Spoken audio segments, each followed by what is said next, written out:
नमस्कार, मी भाऊ तोरसेकर. तुम्ही बघत आहात प्रतिपक्ष.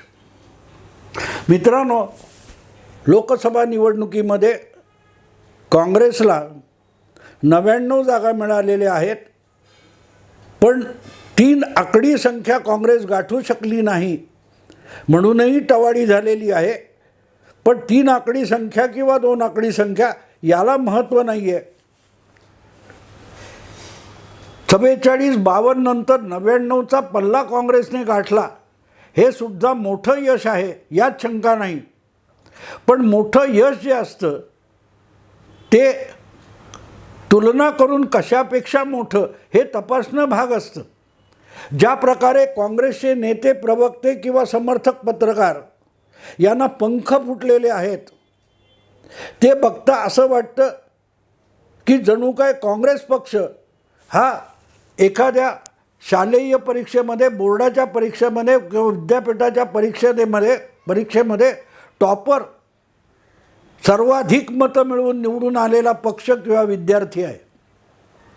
मित्रांनो, परीक्षेचे निकाल लागले की मुलांचे पालक किंवा त्यांचे शिक्षकसुद्धा पेढे वाटतात, कौतुक करतात, आपल्या मुलांनासुद्धा हार घालतात, मिरवतात.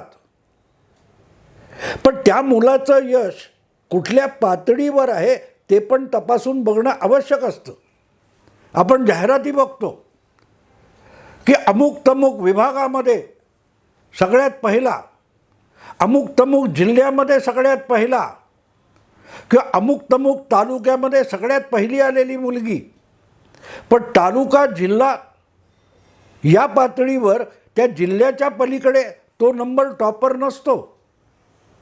अगदी सोपं सांगायचं तर मला वाटते प्रशांत किशोरने सांगितलं, ज्या मुलाला 50-60 कसेबसे मार्क मिळत असतात आणि जो नापासच होण्याची अपेक्षा असते, अशा मुलाला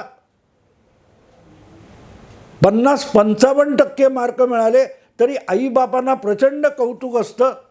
याचं कारण पालकांना आपला मुलगा नापासच होणार याची भयंकर खात्री असते. आणि असं असूनही 50%, 52% मार्क मिळाले तर त्या पालकांना गगन ठेंगणं वाटतं. त्यांचा आनंद टॉपर झालेल्या मुलाच्या पालकांपेक्षा अधिक असतो, कारण त्यांची अपेक्षाच शून्य असते. आणि काँग्रेसचं यश नेमकं तसं आहे. 98-99% अपेक्षा ज्या भारतीय जनता पक्ष आणि नरेंद्र मोदींकडून आहे, त्यांना जर 91-92 मार्क मिळाले तर आपल्या तोंडाला काळं फसलं असं पालकांना वाटणं स्वाभाविक आहे. भाजपच्या समर्थकांचं दुःख जे आहे ते लक्षात घेतलं पाहिजे आणि काँग्रेस पक्षाचा जो आनंद आहे किंवा अत्यानंद आहे तो पण लक्षात घेतला पाहिजे. गेल्या 10 वर्षात राहुल गांधींनी काँग्रेस पक्षाचे कार्यकर्ते, नेते, समर्थक यांची मानसिकता अशी बनवलेली आहे की पुढल्या येणाऱ्या परीक्षेमध्ये, निवडणुकीमध्ये राहुल गांधी आणि आणखी किती आपल्या पक्षाला गर्तेत घेऊन जातात, खड्ड्यात नेऊन टाकतात, हीच अपेक्षा बाळगलेली असते. अशा वेळेला जर राहुल गांधींनी काँग्रेस पक्षाला खड्ड्याच्या संपूर्ण बाहेर नाही आणलं, जमिनीवर, लेवलवर नाही आणलं, तरी खड्ड्यातून थोडं तरी वर आणलेलं आहे, तर मग काँग्रेसच्या कार्यकर्त्यांना अत्यानंद होणं स्वाभाविक आहे. कारण जिवंत राहण्याची, खड्ड्यातून बाहेर पडण्याची आशा तर निर्माण झाली, आशा पल्लवित झाली. पंतप्रधान नरेंद्र मोदींनी काँग्रेसच्या यश अपयशाचं जे मूल्यांकन केलेलं आहे ते लक्षात घेण्यासारखं आहे. अनेकांनी केलेलं आहे. 44 आणि 52 किती झाले होते मित्रांनो? 96, 97 अधिक 99 म्हणजे 200चा पण पल्ला गाठला नाही. 3 निवडणुका मिळून काँग्रेस पक्षाला 3 लोकसभा, 16, 17, 18 या 3 लोकसभा निवडणुका मिळून काँग्रेस पक्षाला 200चा पल्ला गाठता आला नाही. 195-96 पर्यंतच ते अडकलेले आहेत. आणि लक्षात ठेवा मित्रांनो, जवळजवळ 34 वर्षापूर्वी राहुल गांधींचे पिताजी राजीव गांधी यांच्या नेतृत्वाखाली काँग्रेस पक्षाचा पराभव झाला, दारुण पराभव झाला असं म्हटलं गेलं, तेव्हा त्यांचे त्या निवडणुकीमध्ये मिळालेल्या जागा 197 होत्या. हा एक भाग आहे. 415 वरून 197 हा खूप मोठा खड्डा होता. पण तितक्या पातळीवर सुद्धा 3 निवडणुका मिळून त्यांचे सुपुत्र पक्षाला जागा मिळवून देऊ शकलेले नाहीत. काँग्रेसची गेल्या 3 निवडणुकांची बेरीज किती आहे? 195 94 काहीतरी झालेली आहे. यापेक्षा राजीव गांधींनी पराभवात सुद्धा अधिक जागा मिळवल्या होत्या. आणखीन एक गोष्ट आहे की 3 निवडणुकांमध्ये मिळून काँग्रेसला जितक्या जागा मिळाल्यात राहुल गांधींनी मिळवून दिलेल्या आहेत, त्यांची बेरीज सुद्धा आज भाजपच्या पराभवापेक्षा कमीच आहे. भाजप 240 वर अडकला, पण तरीही 3 निवडणुकातली BJPची काँग्रेसची बेरीज केली तर त्यापेक्षा 25% अधिक जागा या पराभवात सुद्धा BJPकडे जास्त आहेत. आणि म्हणून काँग्रेसला जे यश मिळालं, प्रचंड यश मिळालं, ते नेमके कसं, कुठे आणि तुलनेने ते खरोखरच यश आहे का याचा विचार केला पाहिजे. अनेक भ्रमिष्ठांना मी भ्रमिष्ठ एवढ्यासाठी म्हणतो की त्यांना तुलनेने एखाद्या यशाचं मूल्यांकन करता येत नाही. अनेकांना काँग्रेसच्या पुनरुज्जीवन झालं, काँग्रेसचं परत जीवात जीव आला वगैरे म्हटलं जाते.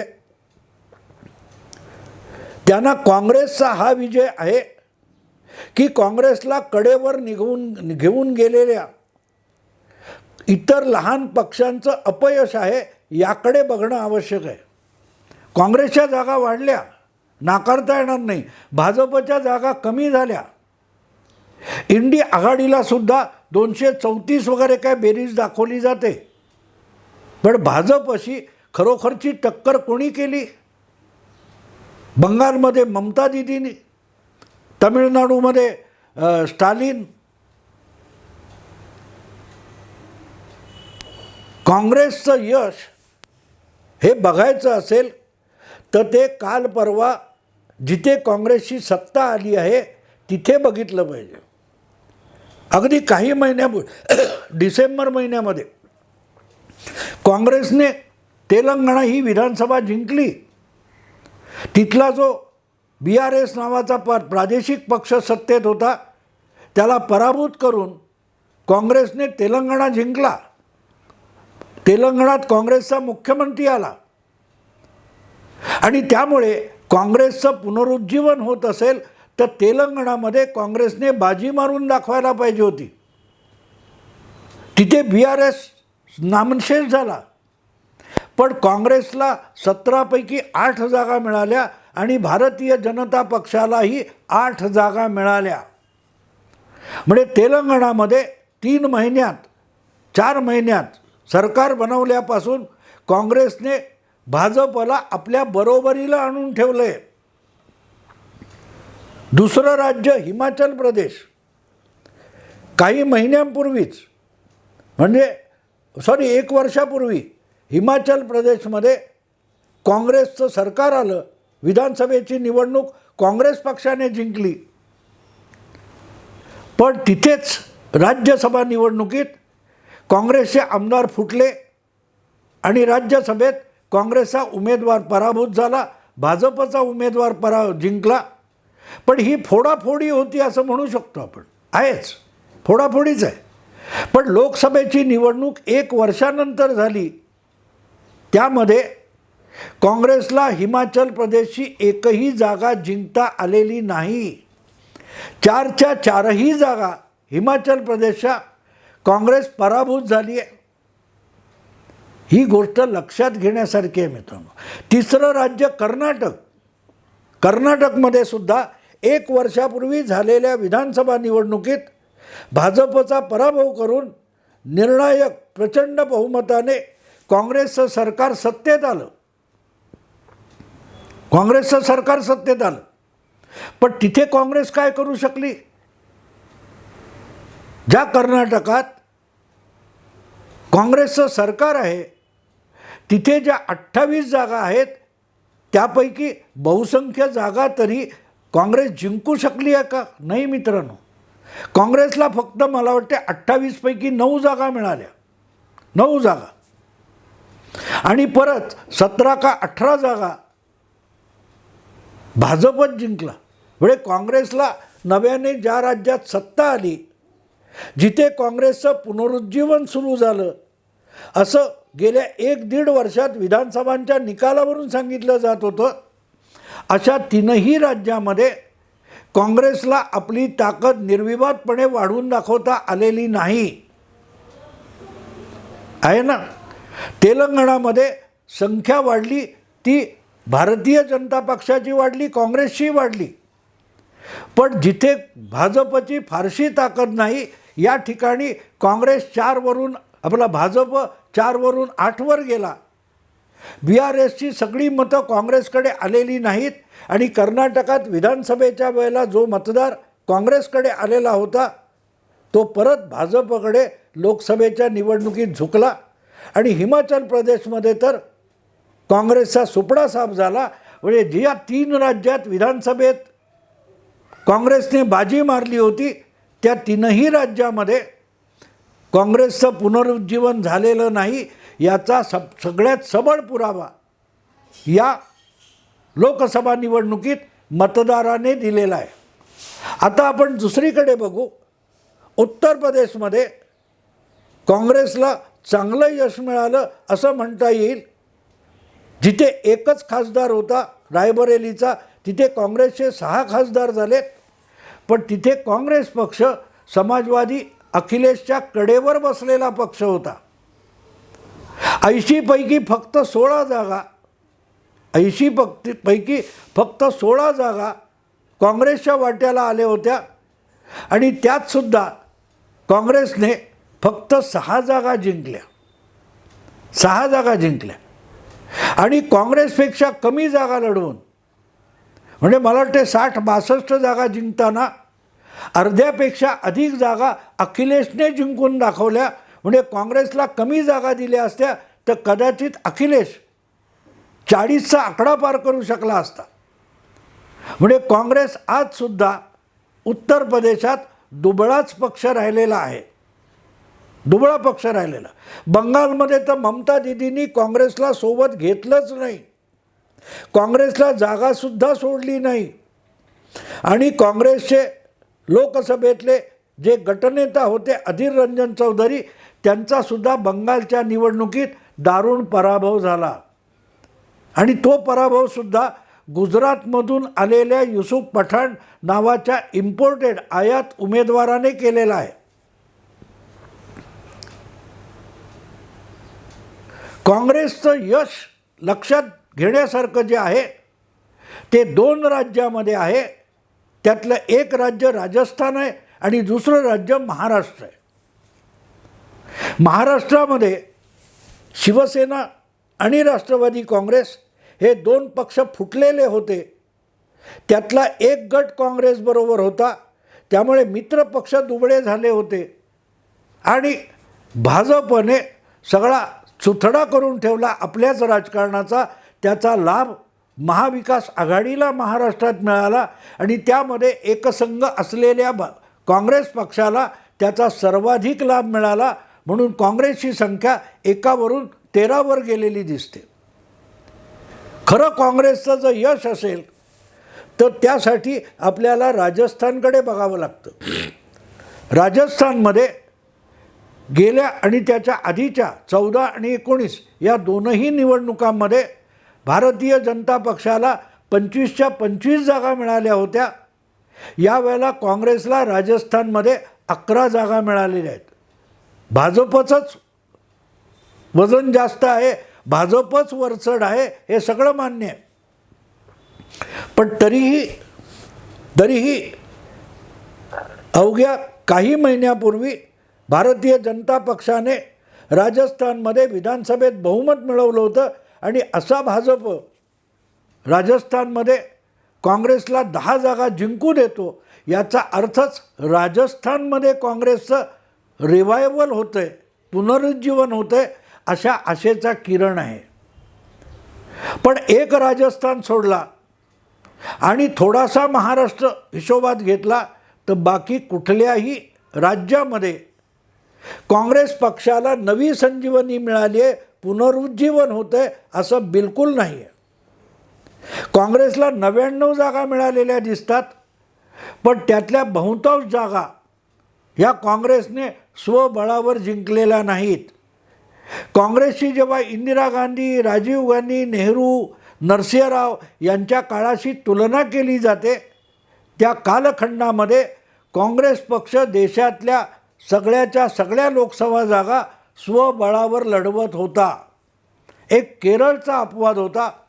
केरळमध्ये 1975 पासून काँग्रेस पक्ष तिथल्या लहान सहान प्रादेशिक पक्षांबरोबर आघाडी करून जागा वाटपातून निवडणूक लढवतो.